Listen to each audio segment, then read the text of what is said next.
This is 365 Sports, powered by Sikkim365.com. Welcome to the Triple Option. Here's your host, Paul Catalina. Welcome aboard with Pierre Noujaim, who is live from the Duke's Mayo Bowl in Charlotte, covering Minnesota and Virginia Tech. Pierre, I haven't seen you in a couple weeks. Yeah. You're in the lovely city of Charlotte. They give you free mayo.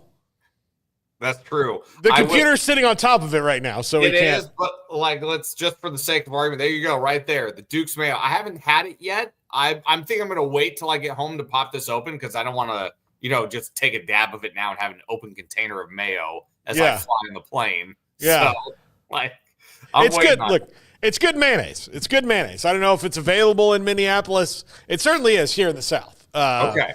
I'm a mayonnaise guy. Garrett, are you a mayonnaise guy? I'm a Miracle Whip guy. He's a Miracle Whip guy. Well, I'm a Miracle Whip. I'll do Miracle Whip. I'll do Duke's. I'll do Hellman's. But, Duke's is a college football sponsor, and they're big into it. So I support people who support the things I like. And I've never seen the Miracle Whip Bowl. So, I'm going to. Just tastes better than mayonnaise to me. Yeah. I don't know. It's Yeah. got that funky taste. Yeah. It used to call itself salad dressing, but if you put Miracle Whip on salad, you are weird. Yeah. No, that's not salad dressing. That's a sandwich topping. That's what it is. It's what it is. And look, we are very pro sandwich here at the Triple Option. In fact, we are more pro sandwich than we are maybe anything that we are pro. Like I think in things in life, I am pro sandwich. Dave Portnoy has his little pizza review thing. Yeah. I think I need to be the sandwich review guy. 100%. I can tell you, I'm 40 years old now, and I can tell you that I would put the amount of times I've had a sandwich for lunch in my 40 years of life, I would put that number at a solid 80% of my life. Yeah. A sandwich for lunch. That's an easy number to hit, 80%. I'll tell you, one of the things I do, and look, for people who don't live in a place I grew up in Florida. We had Publix as our grocery store. Right. Then I moved here. We have H-E-B, and H-E-B is good. It does not have a deli like Publix has a deli where they make sandwiches and they have all these. It's just it's not the same.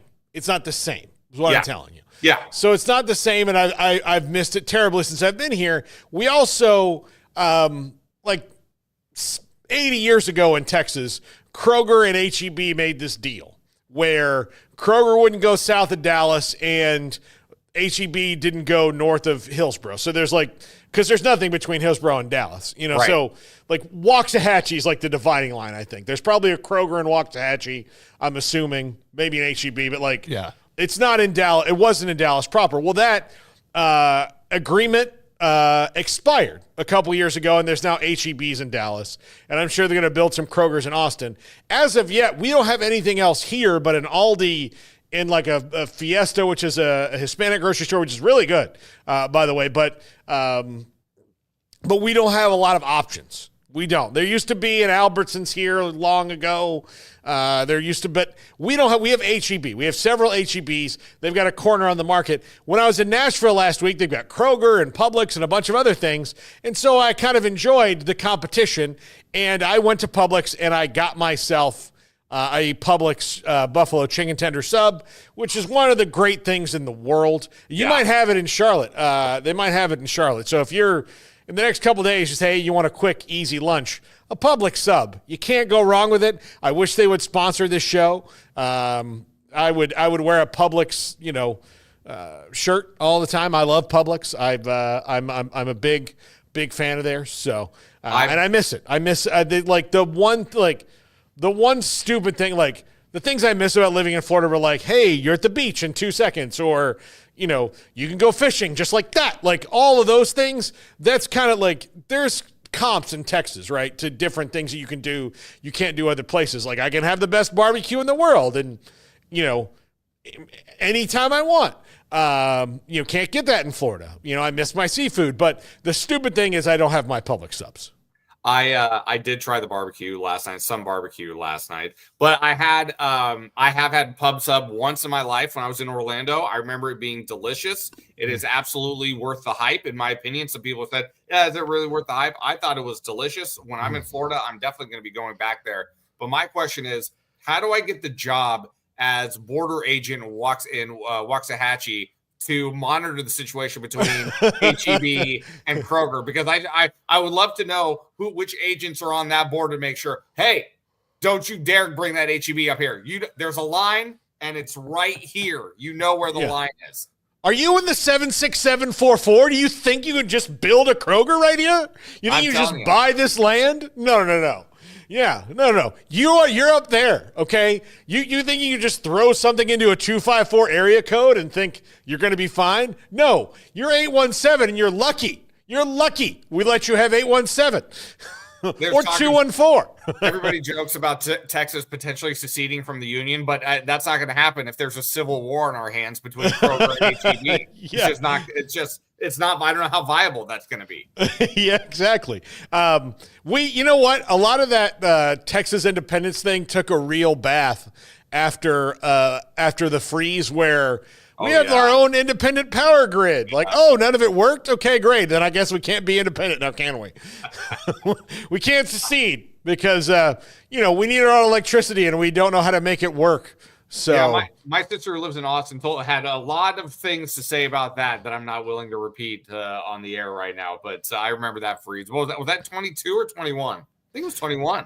It was 21. It was 21. It was 21. It was Valentine's Day, 2021. That's when it was. So good time. It was good time. It was great. It was great. It was a good time for me personally, except for the parts where I went a little nuts. Yeah, I did. Because you live that life every day, Pierre. Like, we don't live it. And so when it hits us, we are not ready for it. And, Amanda came. I'm okay with you not being ready for it, too, because no human being should have to live this way. As I've told you multiple times, I look around at the people who lived in Minnesota their entire lives. I was like, why do you continue to do this to yourself? Why do you do this on purpose? No human should have to suffer through this. This is awful. Why? My question of why just continues with each passing day. It feels to me like the people of Minnesota are all in the witness protection program. Like that would be a good play. Like, look, let's say I'm a Miami crime boss and I turn, right? Where are you going to send me? You're going to send me, to White Bear Lake, Minnesota. That's probably too nice of a place for the witness, but you're going to send me to, you're going to send me to some random town in Minnesota, and I'm going to be a butcher, and that's what's going to happen. So that makes sense to me. I may be more surprised that there's natives as opposed to a bunch of people like, hey, you like fish? We got some good fish here. You gotta you cut a hole in the ice. It's good. Don't worry about it. I've been here my whole life. If I was a rival boss, I can guarantee you I wouldn't be looking for you up there. No. Either that or I'd be like, you know what? He can stay there. He's been punished enough. Correct. That's exactly how I would feel about it. Yeah. 100%. So I get that. All right, Pierre, we've had some really interesting college football playoff action. We have in about 2 hours, we have the Sugar Bowl, which was moved up because of the tragedy and just another stupid psychopath that we have to deal with in this country on Bourbon Street. And I'll just say this, I don't want to get too much into it because we want to get, but if there's a city in America that is resilient, that will bounce back from this and make it feel like this guy didn't make a dent, it will be New Orleans. Yeah. They're very strong, very resilient city. They've been through a lot. They'll continue to go through a lot. But the history of the city is just full of tragic times that they've come back from. So our thoughts are always with them or anybody who's had to deal with anything like this. But it's moved up, so that's in a couple of hours. But we've seen some really interesting games. I think, Pierre, the thing I'm most excited about this 12-team playoff is it has widely shut down the narrative that my conference is better than your conference. We're talking about individual teams are better. Like Ohio State's better, right? Penn State's better than SMU and Boise State right now. But this whole like conference supremacy thing, and I know that we've got, the teams that are still in it are in big name conferences, but I think the discussion doesn't need to be about the big name conferences. It's just about the brands. Like, so right now you've got brands. Yes, they are in certain conferences or they're Notre Dame, but it's not like, to me, I think we've kind of shown the fact that just because you're in a league does not mean you're better than anybody who's not in your league. It is, look, Ohio State, Texas, Georgia, Penn State, Notre Dame. That's who we've got left, right? That's who's left in this thing. Those are all big brand names. That it has nothing to do with the conference that they're in. It has to do with those teams right now and the fact that they've had the built-in advantages as they head into this thing, but it wasn't easy for anybody. No, it wasn't. And I couldn't agree with you more when you're talking about the brand names, because, at the top of each conference, you have your top 3, maybe 4 teams year in and year out. Does that necessarily make it all boats? What is it? All tides. Rising tide lifts all boats. Yeah. I don't like whatever that dumb phrase is. I don't necessarily feel it's that way, because just because Alabama and Georgia and Texas, and if Oklahoma ever gets back to that level of where they used to be, just because those 4 are great teams, or Texas A&M even, doesn't necessarily make the rest of the conference great. That has never translated to me that automatically means that these top 3, 4, potentially 5 teams in a conference automatically make that conference into a superpower or great the way it is. Same with the Big Ten. At the bottom of the Big Ten, you see some real bottom feeders down there in the bottom of the Big Ten. Your Purdue's of the world, for example. Sorry, Purdue, to take a shot at you like that. But, I mean, just because Ohio State, and you see what happened to Michigan this year. Granted, they won the national title last year, but this year there's turnover every year. For the majority of teams and conferences, there's turnover. There are teams that are going to take a step back. There are teams that are going to take a step forward. So this notion that the SEC rules all or the Big Ten rules all, yeah, I think you make an outstanding point that doesn't prove to be true, especially as we've opened up the 12-team playoff format. If that changes to 8 in the future, I don't know really what that will exactly mean, but I agree with you that conference supremacy is not exactly the topic of conversation as opposed to the games and the teams. And I like for the conversation to be about the games and the teams. Yeah.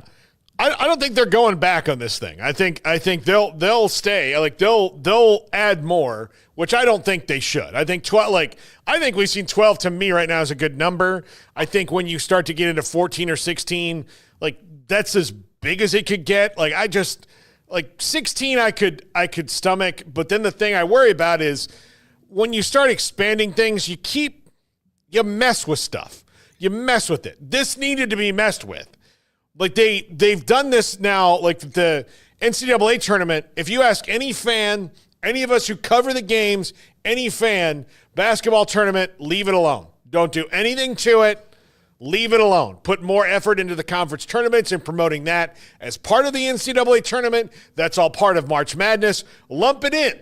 But if you're telling me we're going to have more teams, we're going to have 72, 76, 80 teams, what are we doing? It's perfect the way it is now. I know. And I remember when they, went from 64 to 68. I mean, do people even really care that much about the play? And I want to know what the ratings are for the actual play-in games. I'm sure they're okay.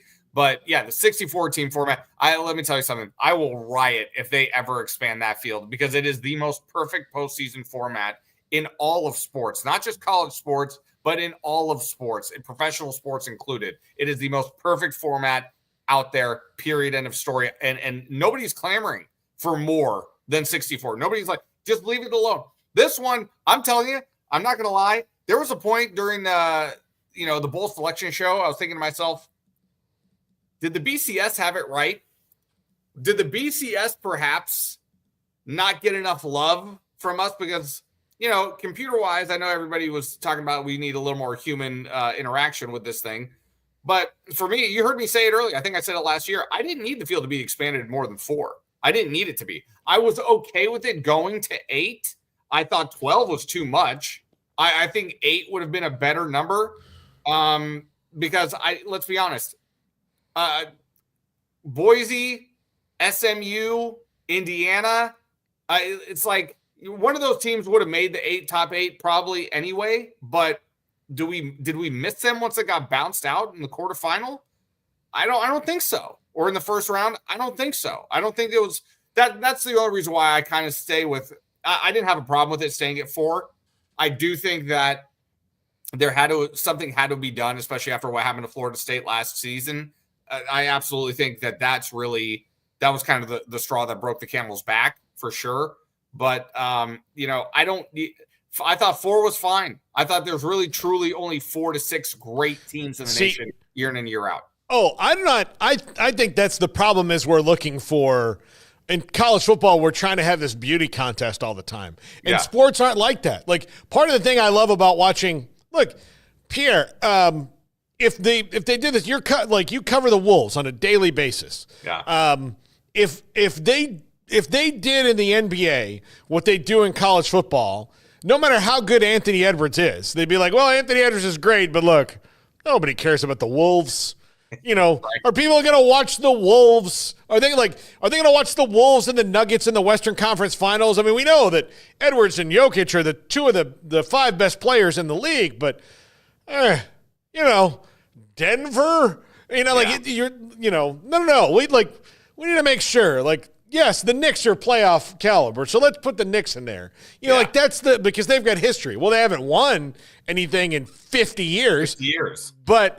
But they have history, right? That's where it's especially with the changing nature of college football because of the portal and because of name, image, and likeness and all of these things. Free agency balances the playing field and everything. The Yankees have 27 World Series, correct? Or 27 World Series. I believe, okay, how many do they have post Kurt Flood? Not as many. Most of those happened pre-Kurt Flood. Yeah. All right. So in the glory days. Okay. So after Kurt Flood, they still have more than everybody else, but in that time, things have changed. Look, the Cowboys got fat on Plan B free agency and the draft under Jimmy Johnson, and they built their dynasty on it. Since there's been unencumbered free agency, how many Super Bowls have the Cowboys won? Yeah. None. You know why? Because they can't figure it out. That's it. They can't figure it out at all. So that's where this is going to change. We're just in the infancy of it with college football, which is why the playoff needs to expand, because I think Arizona State showed you yesterday there's a lot of teams that can hang. Penn State did not have a mandate of a victory on Boise State. They pulled away late, but Boise State hung. I think the problem with this early on was not so much the team shouldn't have been in there. The seeding wasn't done right. If they could change the seeding. Sure. If you win your conference title, you're in. All right. And then after those 5, the other 7 are at-large bids, but let's seed them properly. And, I think part of that was just trying so hard to avoid, conference versus conference in the early rounds. I think that's a small price to pay for me to see the best games each round, because Oregon and Ohio State probably should not have been playing yesterday. That game should have been different. That should not have really worked out that way. And Penn State, look, they got a great draw, but what did they do to earn that draw? Came in 8th? Yeah. What? Yep. That's where it's weird. So you have SMU that has to go on the road to Penn State. What did Penn State do over SMU to get a home game? They're Penn State and SMU's SMU. Right. What? Right. What happened? And look, Penn State's rolling along. I'm not trying to dog them any more than I have this year, but we know what it is. We see it for what it is right now, and that's why I keep coming back for me. And I don't mean to harp on this, for too long, but that's why I felt like 8 was the right number, because you have I was willing to go. You get your 5 conference champions, and then you've got 3 at large. I thought that was because I don't feel, like I said earlier, I don't feel like there's more than 4 to 6 great teams in the nation anyway. So I definitely don't need more than 8. That's where I felt like that's where I think we needed to cap it. Yeah, and look, part of the thing, the NFL playoffs, I hate it as a Cowboys fan because I hate the Giants and everything they stand for, but one of the coolest Super Bowls ever was that Giants team beating the undefeated Patriots. No doubt. You were not getting that in college football. It was just, let's cushion everything for these things. And, I think that we've seen a lot of narratives get blown up. And I think that that's important as we move forward, because saying like, oh, you can never compete with this. I mean, you've got Nick Saban, who I have nothing but respect for. He's been in it, so he's kind of pilled in that way. But saying like, oh, well, when you see these teams, they're just better. Are they just better? I mean, Michigan just beat Alabama with half the team in the portal or ready to go over the draft, and a quarterback who cannot walk and chew gum. They did that. They beat Alabama, and Alabama had all these surrogates going like, oh, well, when you look at Alabama, oh, no, I looked at them. I saw a team that was 9-3 in the regular season. Just like when I looked at SMU, I saw a team that was 10-2 or 11-2. Like, that's what I saw. I see who you are. I see who you beat. I think you see it individually. Indiana's the best representation of this. Look, they went 11-1. They earned their way into the playoff with that record. But but they didn't play anybody, so you can be in an elite conference and not play anybody. That doesn't mean you didn't earn your way in, but let's not just say, well, they're the Big Ten. Well, okay, well, they didn't play anybody in that elite conference. So there might be a team like Boise State had a better schedule in a lot of regards than Indiana did overall. So those are things you have to look at, but because we've just decided that SEC and the Big Ten are so good, they're so much better. Well, okay, you take Nick Saban out of this equation, and is it? Is it really? Tennessee got absolutely curb stomped by Ohio State. Oregon got absolutely curb stomped by Ohio State. Arizona State is one bad defensive call away from winning that game yesterday against Texas. So I don't want to hear it. I want us to look at everything in the moment and not because of something that happened years ago. The one thing, too, that you kind of touched on it a moment ago, and I don't have to spend a lot of time talking, I don't understand how more ADs and more coaches aren't having conversations about their non-conference scheduling, because it's not like the NFL where you go into a season where you look at your favorite team, like for the Cowboys, for instance, you look at their schedule at the beginning of the season, you're like, oh, man, if you look at percentage-wise, they've got like the third hardest schedule in the league. But by the time the season is over, they end up having like the second easiest schedule and stuff like that. And that's where college football, I think, it has the advantage of you can kind of control your own fate by setting yourself up with tougher conference opponents. Like Indiana, for example, who had a very weak non-conference schedule. Even if you lose, and if you lose a close game to a team that's a top 15 team in non-conference, that feels like it's better than being Indiana and beating like Eastern Illinois at home. So I don't understand how there's not more conversations being had about that in terms of what you got to do to set yourself up for the long haul when you're talking about non-conference scheduling. Yeah, no, I agree with you. Let's take a break here. When we come back, I want to talk about Ohio State and Oregon. And was the Michigan game the wake-up call that Ryan Day finally, answered? He's had a couple of those. Was this latest one, maybe I need to adjust some things in the way that I coach in big games and big moments, because they've been completely different than they are in other big games the last two games. This is 365 Sports. Another day, another blank page. I just can't seem to write anything good for my blog. I felt the same until I found BlogFi.ai. It's like a content wizard that turns any media into a polished blog post. Ever thought your podcast could be read by people in Italy or Japan? BlogFi makes it happen. Not just translations, Jamie. You can choose from 8+ tones to match your style.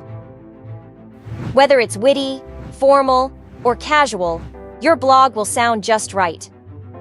From your YouTube videos to PDFs, even snapshots from your last trip. BlogFi.ai crafts SEO-optimized posts with the right meta tags and keywords. It's all about reaching your audience effectively. This is incredible, Taylor. The dashboard is so user-friendly. I'm already full of ideas. It's like night and day. My draft versus what BlogFi.ai suggests. There's just no comparison. And you're in good company. Many have turbocharged their blogging with BlogFi.ai. Just see what they're saying. Also, with YouTube Connect, you can sync your channel, bulk generate blogs, and even pinpoint sections of your videos to create targeted posts. So, it's not just about blogs? I can really get creative with my content on all fronts. That's a game changer for me. Absolutely. Why not start today? Head over to BlogFi.ai and let's get those stories out there. The world's waiting. From global reach with 125 plus languages to crafting the perfect story in any tone, Blogify.ai is your all-in-one platform for unforgettable content creation. Blogify.ai, empower your words, enhance your story, enrich your audience.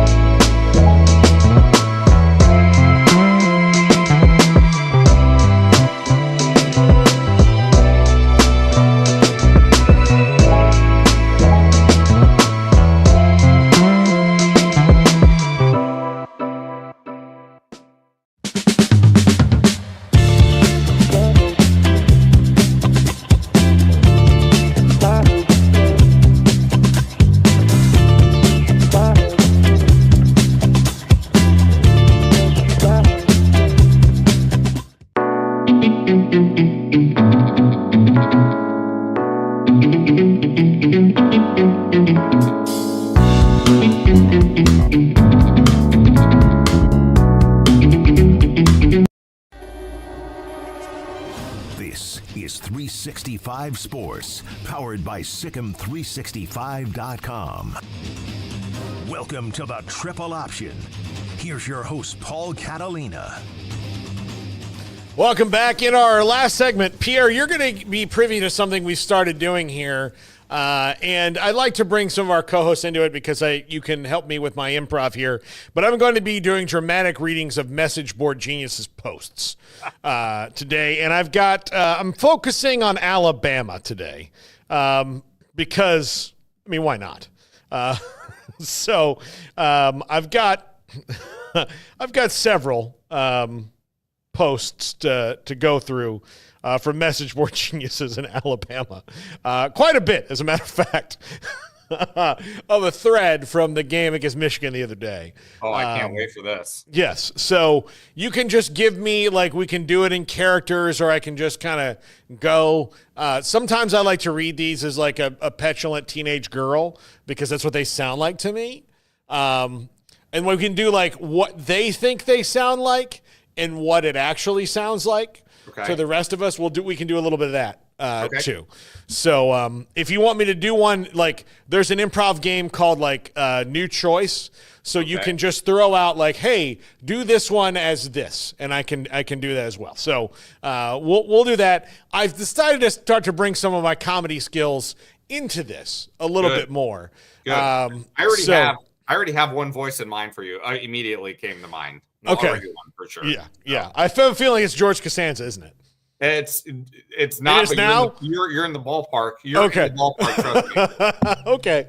All right. Good deal. Okay. So Ohio State lost to Michigan and look, Michigan's come back and beat Ohio State and Alabama back-to-back games. Kind of shows you how good that Michigan is and how they're set up. Now, I look back at Michigan and go, like, you really didn't know about these quarterbacks, and like if Will Howard plays for Michigan, are they here right now? Like, I mean, Garrett, I know you're not a big Will Howard fan, but he's way better than all the options they had. Yeah. So I mean, they could be. Yeah, I mean, way better. Like, okay, I mean, I'll even say this. If DJ Uiagalelei is probably playing for them, they might be better right now. And he had the yips because at least that offensive line wouldn't have gotten him killed. Yeah. But Ohio State had that embarrassing loss. Like, it was not a blowout, but you can't lose to a team that you're supposed to just, like, you are way better than this Michigan team. You've got a quarterback. They don't have a quarterback. You've got all these things. You have Jeremiah Smith. and Emeka Ibuka. Like, I don't even need to get into Carnell Tate or the two amazing running backs you have. You've got those guys. Like, go let those guys be those guys. But they are, since that moment, I think it's kind of forced Ryan Day to make a decision about himself. I know that he was never getting fired and all that, and I know the fan base is never going to probably really, even if he wins the national championship this year, they're never probably going to love him because he doesn't have a lovable personality. He's just not that dude. Yeah. But he's 68-10 in his career, and it finally looks like in big games these last two he rolls out there as a dude who's 68-10 as opposed to a guy who's 10-10. Yeah. No, I couldn't agree with you more. And yesterday, especially, I watched the entire first half. I dipped out to barbecue dinner. I had it on at the TV at the barbecue place, so I was kind of in and out of the second half. But I watched the entire first half, and the thing that struck me first and foremost was defensively how just absolutely outstanding they were. Oregon could not do a single thing on offense. And then when the score was already 17-0, Dan Lanning decides to go for it on 4th and 3 from his own 48, which to me at the time reeked of desperation. And you know, when you're in the club, Paul, and you know, there's a waft of desperation in the air somewhere in the club, and you just don't want to be around it. And that's kind of how I felt in that moment. And 2 plays later, after they failed to convert on 4th and 3, 2 plays later, Ohio State's in the end zone again to make it 24-0. That was the ball game. That was the ball game in my mind right then and there. I didn't feel that Oregon had to be desperate in that moment. I thought they should have just punted it away and given themselves a chance to regroup. 17 points is not completely insurmountable. But that point in the game for me was really telling. It was really telling. And kudos to Ohio State because they were the preseason number 1, if memory serves me right? Like they were the preseason number 1. And they looked every bit like the preseason number 1 last night against Oregon. Just a team that was playing loose, a team that was having fun, a team that obviously showed no fear whatsoever. And kudos to Ryan Day for getting his team ready to play because they were absolutely sensational. Yeah, absolutely. And look, I think Dan Lanning's going to win a national title or 2 in his career. He's a fantastic coach. I think he's the avatar for the kind of what coaching is going to look like in the future. Like he's the one. But man, I think that there's something special going on with this Ohio State team now because like they've realized, what's the line from Swingers? You're like a bear, man. Yeah. Like that's what they like. You're like, how can I kill the bunny with this and this? You're like a bear. You know, like they're now realizing like, we can kill the bunny. Like, let's go kill the bunny. That Tennessee game I thought was kind of a bad matchup given Tennessee's elite defensive line and the holes that Ohio State had, and they just wore them out. Yeah. And then I thought, well, this Oregon game, the last one was really close, and it should be that again. And then all of a sudden they're like, nope, we're gonna put the pedal to the floor here, and we're gonna demolish this team. And so they are announcing their presence with authority, and it's impressive. Yeah, without question. And Jeremiah Smith, I mean, looking like the second coming of Marvin Harrison Jr. already last night with the game that he had. Just awfully impressive. And even though, I heard Garrett in the back saying, you're not a big Will Howard fan, and I'm not necessarily one either myself, but last night just had an absolute command of the offense and looked every bit like a quarterback should look like if you're going to be the starting quarterback for Ohio State. And already they're a near touchdown favorite against Texas. It's hard not to envision Ohio State if they continue to play this way. It's hard to envision anyone beating them, the rest of the way. So and again, it brings us back to the earlier point. Like, it's funny now that we're in the first year of this new format and to see an 8 attached to Ohio State's name as the 8th seed, when in reality, it's like you and I talked after the Michigan loss, and I had soured on Ohio State a little bit because it was frustrating because we knew they could be this team. But when you lose to that Michigan team at home in the regular season finale with a chance to go to the Big Ten title game, I was sitting here telling you, I said, I don't know what you're supposed to be. How can I trust you if you're going to lose a game of that magnitude and that caliber on your home field with so much to play for? How could I trust you? How could I possibly trust you? That's why I was just I'm sitting here kind of shaking my head watching Ohio State today. It's like, this is how it should have been the entire season. Yeah, it absolutely is. They have they're playing Texas.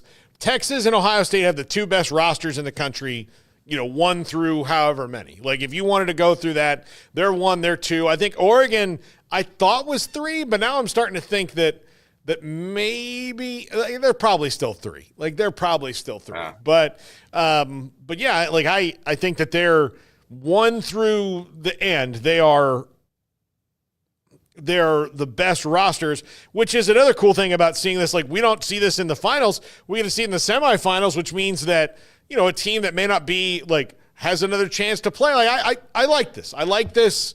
Again, I enjoy, I like the wild card team winning the World Series in baseball. I like I like those things. That's good to me. Now, nobody like whether it's Notre Dame or Georgia in a few hours that wins this thing, nobody's going to be like, oh, I hope Notre Dame wins this thing because they're scrappy and they're the little guy. They're not the little guy. Like they're the biggest guy. They're in their own. They get to vote the same as any conference commissioner. Now they have less street cred since they haven't won a title since 1988 or 87, whenever it was. But even still, they're Notre Dame. Nobody feels bad for them.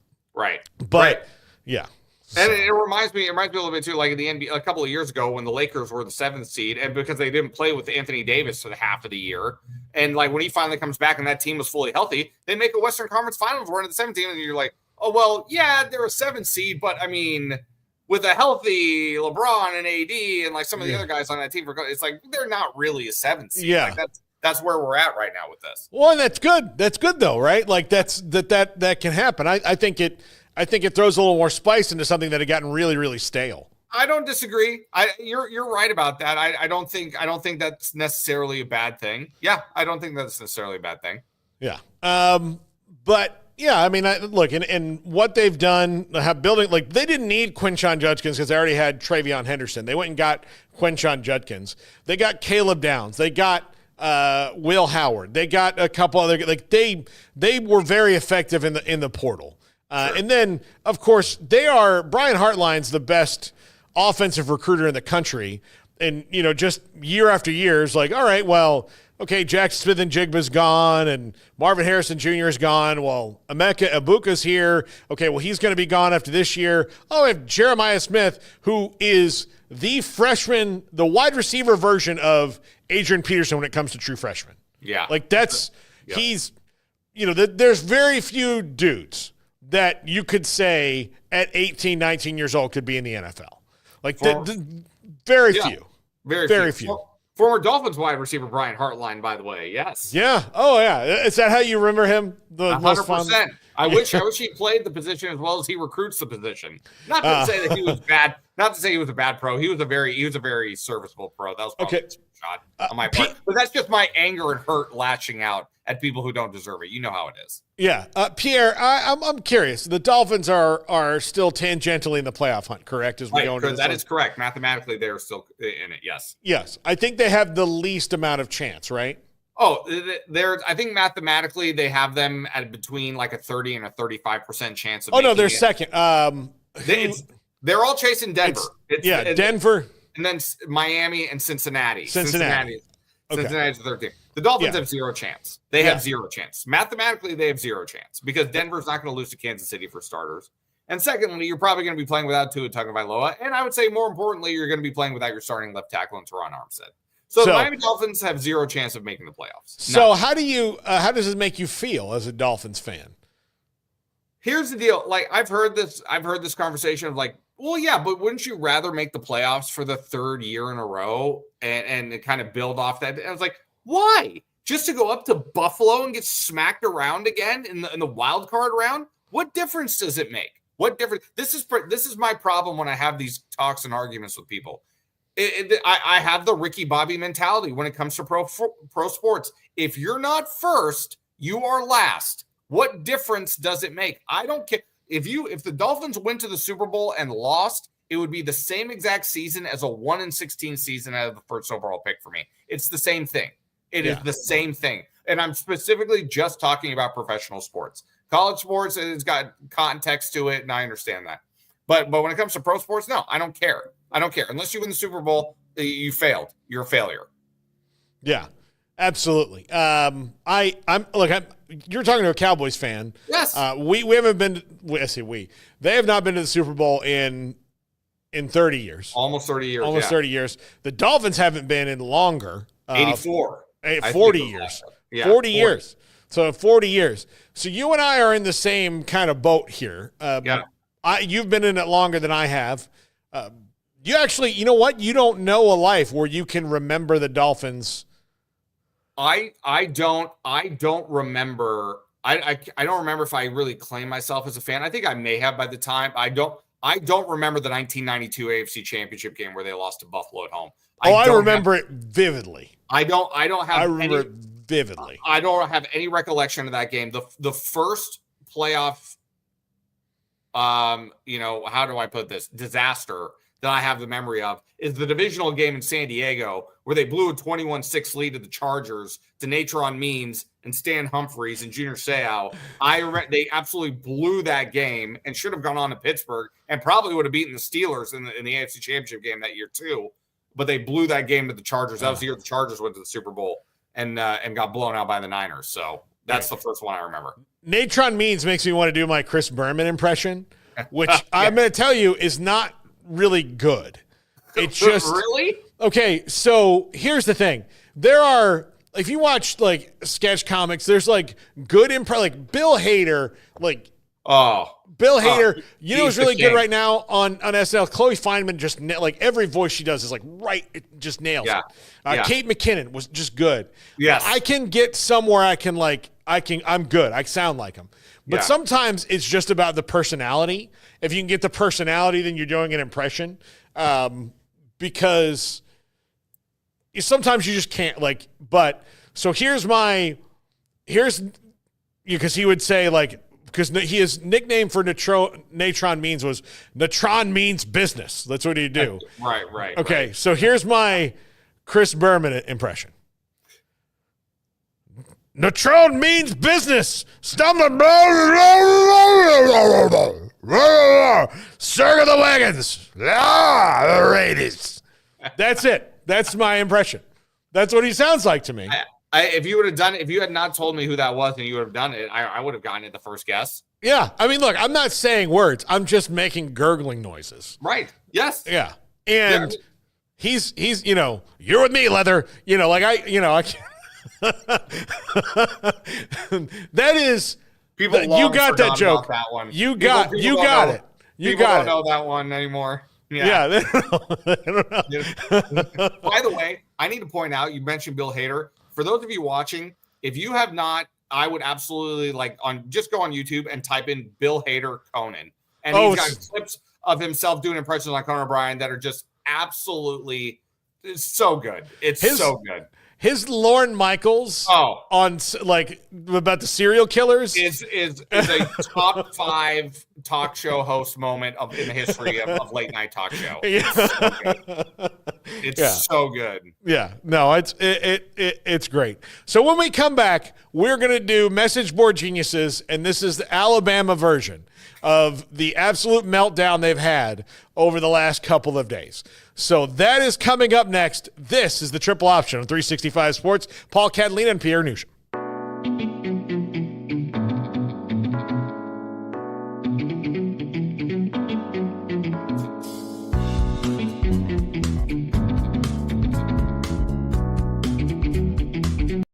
Fantasy Sports EVO, the next evolution of daily fantasy sports. Tired of traditional fantasy sports where you spend hours upon hours studying individual players? EVO's unique team-based platform makes it easier than ever for all sports fans to play.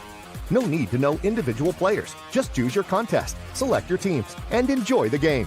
Whether you access our website from a desktop, mobile device, or the app, the experience is the same. EVO is for all sports fans. Join Fantasy Sports EVO and experience the evolution.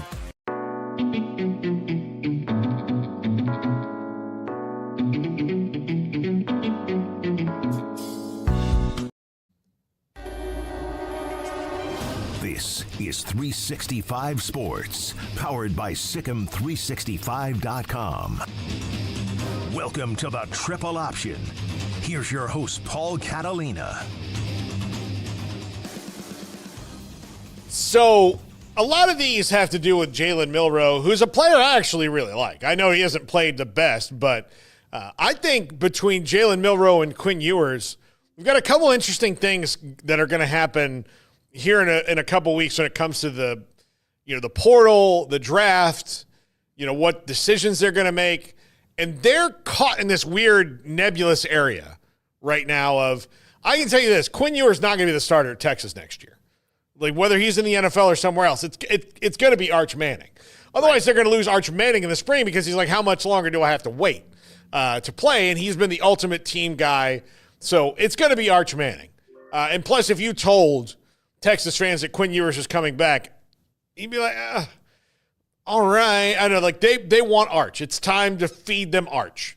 And so Quinn Ewers could wind up, all over the A&M message boards. A&M, there's a whole big thing about, he's going to Notre Dame. He's going to Notre Dame. I don't think he's going to. He said he wasn't going to take a transfer. Yeah. No, he's not. And look, Quinn Ewers is in the water. I think there's some people that might change their minds. I think Georgia might be one of the ones because I think that they were kicking tires. But a lot of this is about Jalen Milroe. And I want to preface it by saying I'm a huge Jalen Milroe guy. I know he's not been at his best, but I think him coming back for another year in that system is the best thing that can happen to Alabama. I don't think I'm wrong here because they don't have – they have Ty Simpson. They've got the tall guy whose name I forget who came in with DeBoer from Washington. So, if he moves on, he moves on. But I don't know. We'll see. So – here's the first one, and I will just do this first couple in my best Alabama accent. Okay. Greenville, Alabama. Okay, there we go. I'm ready. Jalen Milroe's taking years off my life. I'll never get him back. From Old Red 20. Bench his ass. Bye, Milroe. You won't be missed. Wow. Okay. From I'm a Bama dad. I can't see the end of the Milroe era soon enough. And I'm going to do the misspellings too. This one is from Shake Weight, a well-known member on BamaOnline.com. Right. Just keep telling myself this is Milroy's final game. That gives me some comfort. Milroy. Top 10 prospect, Milroy. Milroy, yeah. Okay. Yeah. So there's that round, just to get you ready. That was when they were down in the first quarter, 6-0 to Michigan. Okay, this is from Indy Tide. Bama has a head coach problem is the name of the thread. Oh, okay. Yeah. This is where they started to realize that like Nick Saban was really that dude. Yeah. Like they didn't did you not appreciate it when you had it? Did you not know? Like, I guess you got so good for so long that when Kalen DeBoer came in, you're like, oh no, Nick Saban will just cry tears on him and bless him, and then he'll be the next one. No. Look, the Bulls, Michael Jordan retired. You know what's happened to the Bulls since then? Nothing good. No. You know, you're not wrong about that. You don't just wake up and go, okay, well, who does Michael Jordan want to be? No. Sometimes there's singular talents. You got to respect that. Yeah. But rational thought doesn't happen. So no. Oh God, no. Absolutely not. No. But I bet you that no Bulls fans thought when he retired it would be 30 years or more before they were. I mean, you're like, oh, we'll get somebody. No. Nope. Nope. All right. Unprepared, undisciplined, unfocused, and no stability to make adjustments. Ability, not stability, sorry. Congrats to Kalen Mr. Nice Guy DeBoer. The worst season since 2007. You were 9-4. An offensive mind that simply doesn't exist brought his little buddies from Washington thinking this is some Pac-12 shit. He won't last. Wait. He couldn't even bench a ridiculous QB like Milroe. He won't last 3 years being a coward like that in the SEC, and it's no use coming up with he's got the second class of recruits line Congratulations, we lost to Michigan's backup team that has never been a top 10 class with Harbaugh. Wow.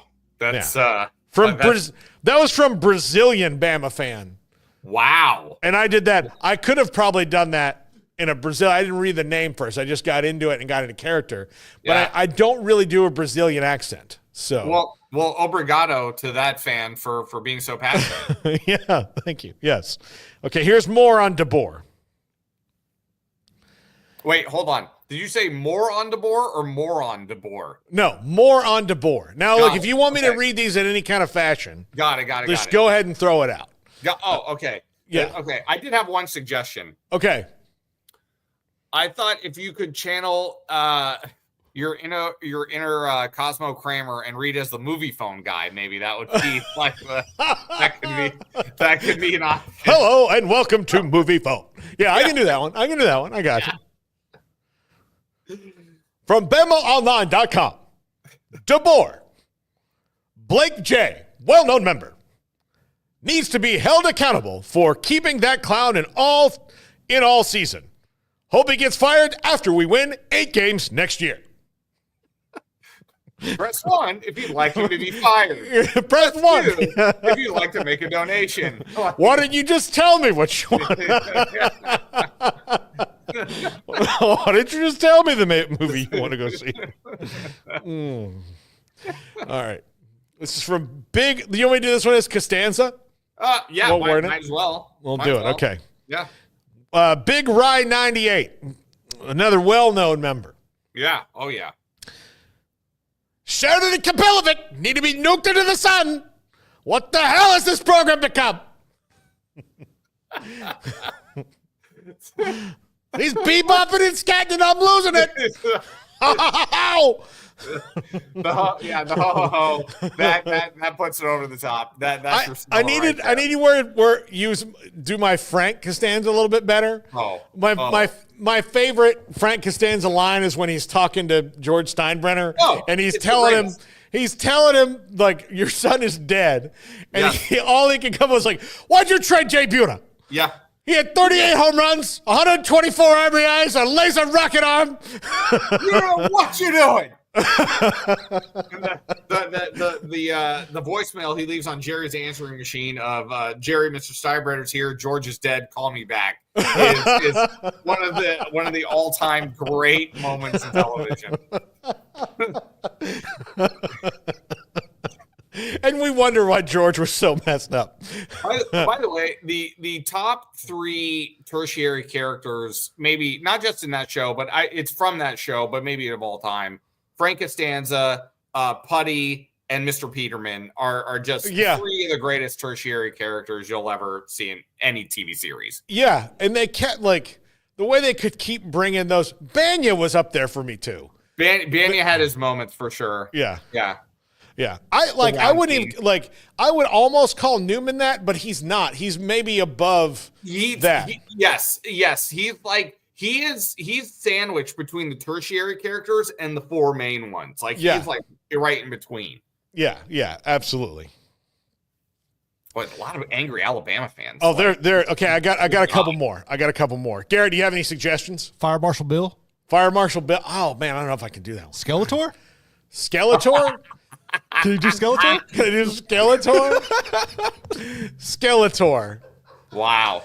He-Man, you'll never. Yeah, is that Skeletor? Run it. Do it. I got it. That's good. That's pretty good. Yeah. Flick your vocal cords like this just to sing it. He-Man. Yeah, there you go. Okay, here we go.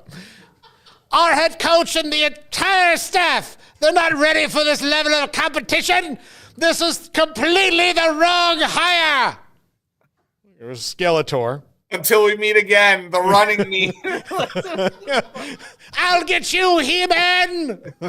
You too, Man-at-Arms. That was an all-time Hall of Fame suggestion by Garrett. Yeah, it was. Thank you. You know what? I didn't know. That's the first time I've ever done a Skeletor. Dude, that was perfect. That was really good. And here's the deal. Good. I have not seen a He-Man cartoon since I was 7 years old. Yeah. And it was a favorite of mine when I was a kid. 100%. I loved He-Man. But that's how that voice is ingrained in my brain. Yeah. Like, oh yeah. Yeah. Yeah. Okay. I'll do one. Let's see. Anybody else? Man, I almost want to hear the Skeletor again. Oh, you want to Skeletor again? Okay. All right. Oh, he says he. Bama Noop here says he in this one. Okay. He and his whole staff are trash, but because he has the complexion of protection, he'll be allowed to stay as long as she be given. We should have hired Coach Prime. KD is not a good coach. This guy here is really mad about Kalen DeBoer's white privilege. Really is. Yeah. Oh, man. Okay, we'll do one more. Good. We'll do one more. This is from Darth Tider. Should I do? Maybe I could do Darth Vader. Darth Vader. Go Darth Vader. Darth Vader, yeah.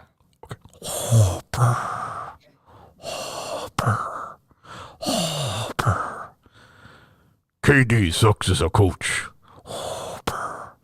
Sorry, but he had good players. He's in over his head.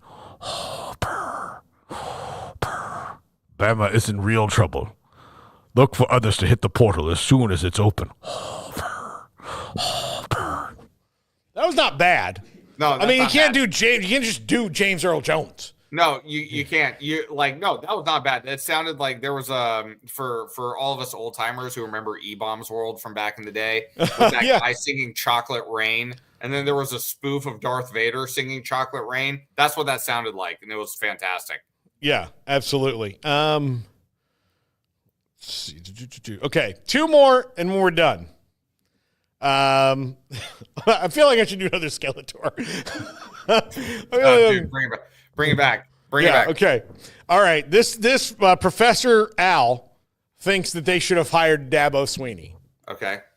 We should have hired Dabo. The timing was right for him to leave Clemson. He knows Southern football. Everyone says he's washed up, but his culture at Clemson is way better than the culture Katie encouraged at Bama this year. I think Garrett stumbled onto something here. Okay. You know that if you were to give me one, the one that you and Nikki would always ask me to do. You know who I would do. Who's that? I would do. Well, as our former president, Paul, judging from the hatred coming from fans at Alabama, sounds like they suck. And, as a father, I don't think I would send my two daughters, Sasha, Malia, wouldn't dream of sending them to Alabama. That school sucks.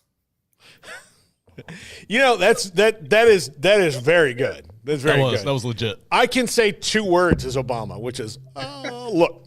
Look. That's what he used to do. Somebody asked him a question when he would think about it. He goes, oh, look. He would always respond, well, now look. Well, now look. Well, now look. Yeah. You're asking me a question here that I don't know if I want to answer. Yeah. Because, sometimes he's such a smart dude. Yeah. And look, I'm not saying agree with it or not. You have to agree he's a really smart guy. He's really smart, and sometimes you ask a smart person a question, and he's like, "Oh, I have to figure out a way to explain this in a way that everybody will understand." So he's like, "Well, look." The well now look response always bought him an extra 5 seconds to gather his thoughts of how do I say this and not go, "Oh no, look." Yeah, exactly. I'm smart and you're dumb. Exactly. Exactly. Yeah. Okay. Let's see. This one's not worth it. This is not worth it. I just pulled it up on the thing. So we'll end on that last one with Skeletor, which I hope that this goes viral of Paul doing Skeletor impressions. It's pretty good. It pretty good. Message board geniuses. It is pretty good. One of my favorite memes on the internet is the Skeletor meme of whatever they come up with, and then he just runs away saying until we meet again. That's one of my favorites. I love that. Yeah. Hold on. Let's check and see how the chat felt about my Skeletor. I'm not entirely sure. Some of them will get it and some of them will not, because it's a huge generational thing. Oh, big time. Big time. He-Man went away when I was like, probably when I was like 6 or 7. You know what? Okay, I got to go back. I'm going to read one more. Kim Coulter suggested Legend from Feinbaum, and I can do that one. I can do him. Okay. Let's see. Let me just let me pull up. All right. Let me just pull up a random one. Okay.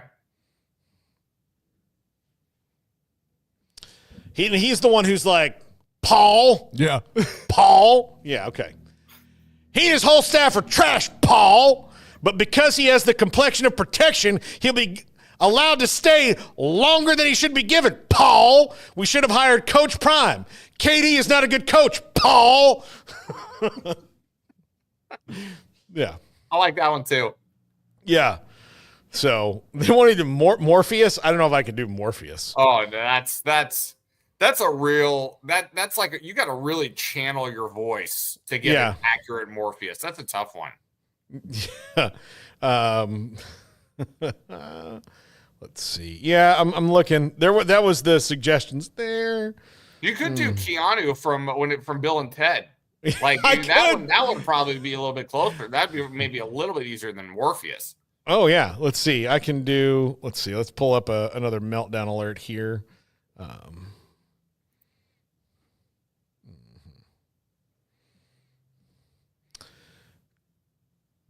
Whoa. Jalen Milroe's taking years off my life. I will never get back.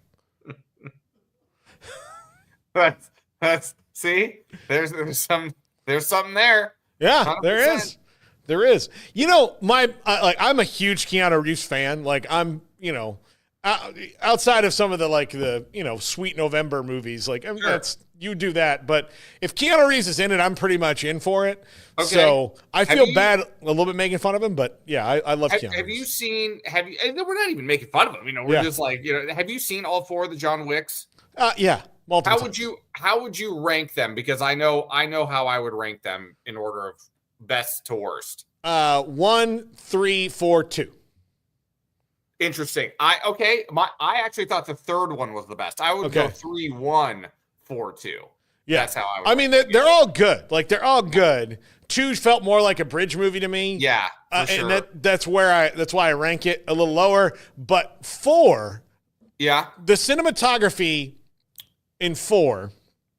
It's gonna make me sound like a huge nerd, but like that's the best in any action movie I've ever seen. Yeah. Like you could take that guy and you could tell him we're going to make a movie like Saving Private Ryan or 1917 or one of these things where where they have to where they take you through things. Yeah. Really well. Goodfellas was like that where they just where you were, like it puts you in it, and that I've never seen an action movie that, usually you're watching an action movie like on the All 22 film, right? Right. Yeah.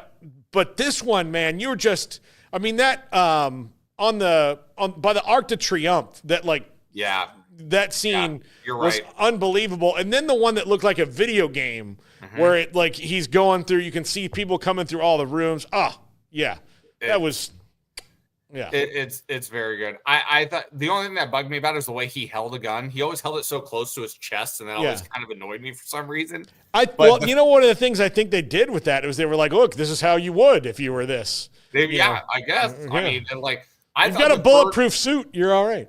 I thought the third one, the action, especially with wasn't the third one with some of those Japanese guys with the swords that I thought the third one was. Oh, that awesome. last scene where they're in the where they're in the building and the lights are coming in and there's that was terrific. That was awesome. Yes, terrific. I know. If you've not seen the John Wick movies and you consider yourself a red-blooded American male, correct, then you need to do it. Correct. You just rectify that immediately. Yeah. And then come back to us and talk to us like Skeletor, and then we'll accept you into our curses again, fallen again, He-Man. You'll never take Castle Grayskull from me.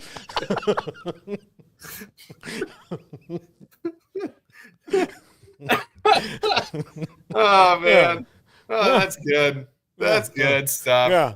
Well, we ran long because of Skeletor. We blame Skeletor, who Like, you know, when I do impressions of a cartoon that was popular in the 80s that I haven't seen since the 80s, Yeah. and like maybe I have and I just don't remember, that I can still remember, it is amazing that a human woman is married to me.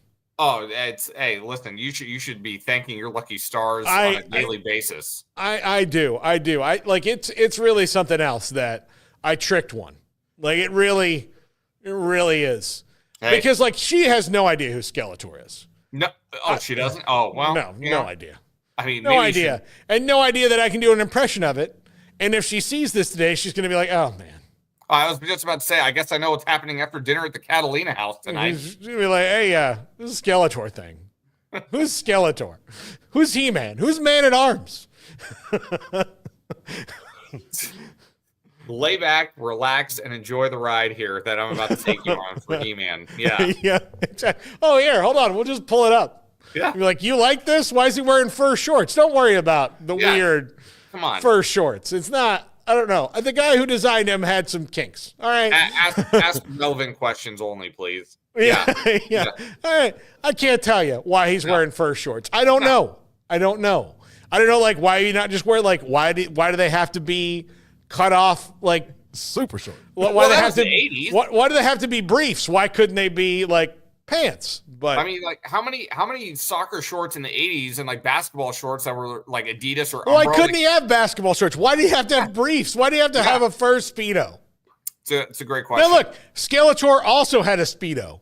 So yeah. He did. And his had like a belt, you know, like a little thing it came down front. I don't know.